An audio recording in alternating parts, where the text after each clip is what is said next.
अब आप बताइए कि मुख्यमंत्री ने धोखा किया कि नहीं हमारे साथ। फिर उन्होंने अखाड़े कुल वालों से बात किया कि सब ठीक है, उन्हीं के वक्तव्य का प्रभाव रहा कि उस पहले अखाड़ों ने रद्द कर दिया था कि हम स्नान नहीं करेंगे, बाद में अखाड़े सारे संत महंत सब स्नान किए।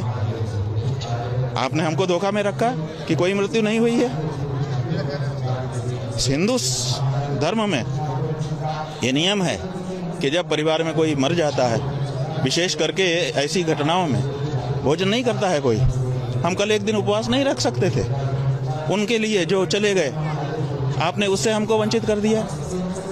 हमको आपने ऐसा आभास करा दिया कि अफवाह चल रही है, कोई कैजुअलिटी नहीं हुई है, कोई मृत नहीं हुआ है। तो इतना बड़ा धोखा संत समाज के साथ, इतना बड़ा धोखा संत सनातनियों के साथ, इतना बड़ा धोखा हम लोगों के साथ कैसे इन्होंने कर दिया, क्यों कर दिया? अखाड़े की पीड़ा ज्यादा है कि आपने देश के सामने झूठ क्यों बोला, सनातनियों के सामने झूठ क्यों बोला?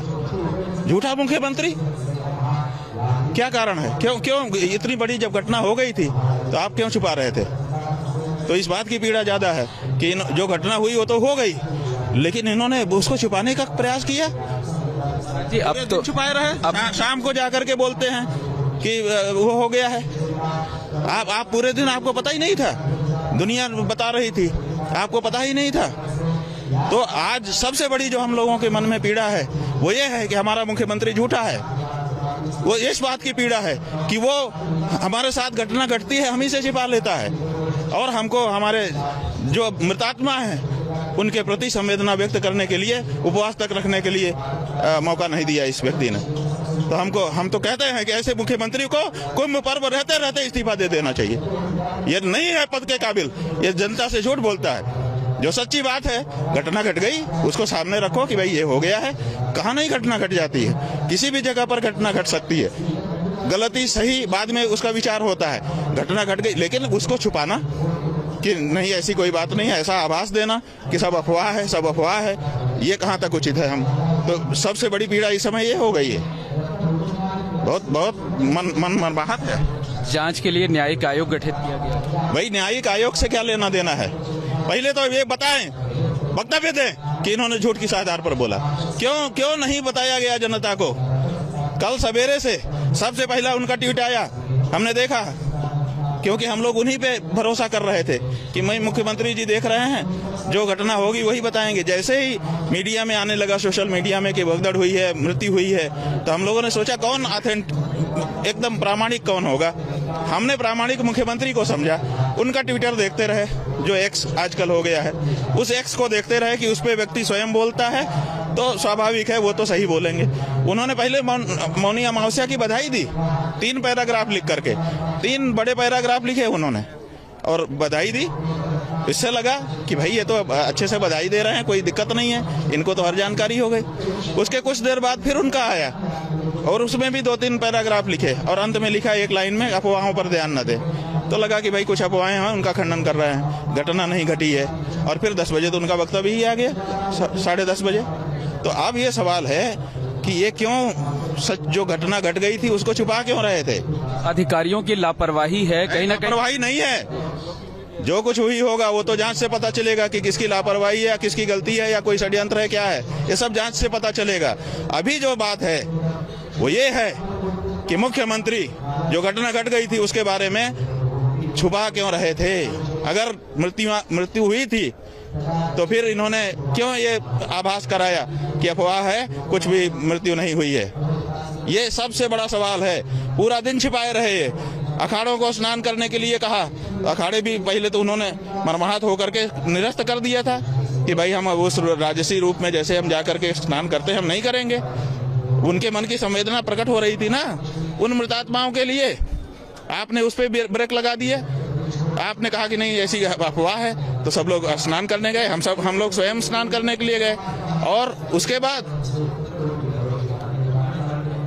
भोजन किया। वो जो कल का भोजन है वो हमको सदा सदा के लिए पीड़ा देगा और वो ड्यूटी मुख्यमंत्री आदित्यनाथ। जो धर्माचार्य हैं आप जैसे लोग, वो कल शाम तक श्रद्धांजलि भी नहीं दे सके, मृतात्माओं के प्रति संवेदना भी नहीं जता सके। जो हमारा तरीका है, धार्मिक तरीका है कि हमारे परिवार में सूतक लग जाता है, हमारा भोजन अपवित्र हो जाता है, हम नहीं करते हैं उस दिन।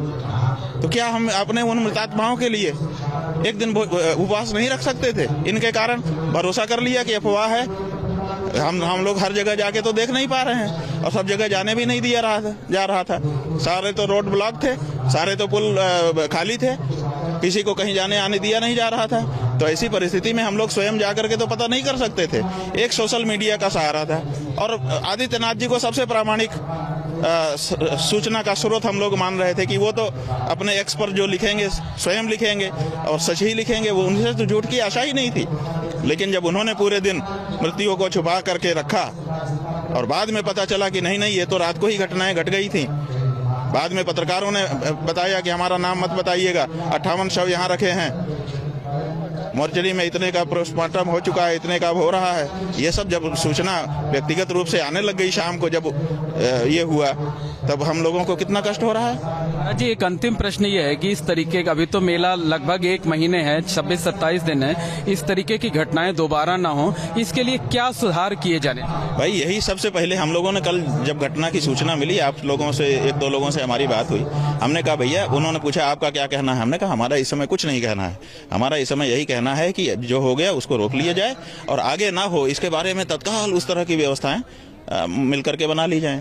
अब यही बात कही गई, कुछ भी नहीं कहा हम लोगों ने कल, क्योंकि वक्त की वही जरूरत थी। तो अब चूंकि घटना हो चुकी है, तो सबसे पहले अब ये है कि अगर ये मुख्यमंत्री रहेंगे महोदय, तो फिर घटना होगी और घटना को छिपाएंगे, ये लीपापोती करेंगे और आप लोगों को साथ लेंगे, आप लोग सद जाओगे, आप लोग भी उस तरह से नहीं बता पाओगे। क्यों? अजी, हम लोग तो कल सुबह 4 बजे से लगातार सीधी तस्वीरें दिखा। हम आपके ऊपर आरोप नहीं लगा रहे हैं, लेकिन परिस्थिति यही है। आप देखिए, मैंने आज सवेरे उठ करके दैनिक जागरण अखबार हमने पढ़ा, एक पृष्ठ केवल पढ़ पाए। हम ये सोच रहे थे कि कितनी बड़ी घटना घटी है, अखबार क्या कह रहा है। दूसरे अखबार तो नहीं पढ़ पाए क्योंकि यहाँ नेटवर्क भी स्लो है। हमने सोचा कि दैनिक जागरण एक अच्छा अखबार माना जाता है, उसको पढ़ते हैं। तो उसका फ्रंट पेज केवल एक पेज खुल पाया, उसको हमने पूरा नेशनल वाला जो अंक है वो हमने पढ़ा, और उस अंक में ऊपर बहुत सुंदर स्नान की फोटोग्राफ्स हैं, बहुत बढ़िया शीर्षक लगा हुआ है, और फिर एकदम नीचे जा करके इतने छोटे में एक फोटो है जिसमें कुछ भगदड़ है, और उसी में इतनी चीजें लिखी हुई हैं। आप बताइए, ये अगर प्रेस नहीं मिला हुआ है, ये हो सकता है? इतने सारे लोगों की मृत्यु यहाँ पर हो चुकी है, और प्रेस जो है ऊपर दिखा रहा है कि बहुत सुंदर स्नान हो रहा है, बहुत बढ़िया, इतना बड़े फोटो छाप रहा है। आंकड़ों में हेराफेरी की गई? नहीं, आंकड़ों की बात तो अभी है ही नहीं है। अभी तो समाचार की प्रमुखता की बात है कि कौन सा समाचार प्रमुख है। अगर घटना हुई है तो घटना प्रमुख हो गई ना। लेकिन एबीपी न्यूज, महाराज जी, एबीपी न्यूज ने कल सुबह 4 बजे से लगातार अलग अस्पताल से लेकर घटनास्थल तक सारी चीजें लाइव दिखाई। यही है कि अगर आप लाइव दिखा रहे थे तो आप झूठ हो गए थे। जब 10:10 पर हमारा मुख्यमंत्री स्वयं बोल रहा है, जो कि सर्वे सर्वा है इस मेले का, जब वो कह रहा है कि 30 लोग घायल हुए हैं, इतने लोगों का इलाज गंभीर चल रहा है, अफवाहों पर ध्यान मत दें, तो इसका मतलब आप लोग जो दिखा रहे थे वो झूठ दिखा रहे थे। आप तो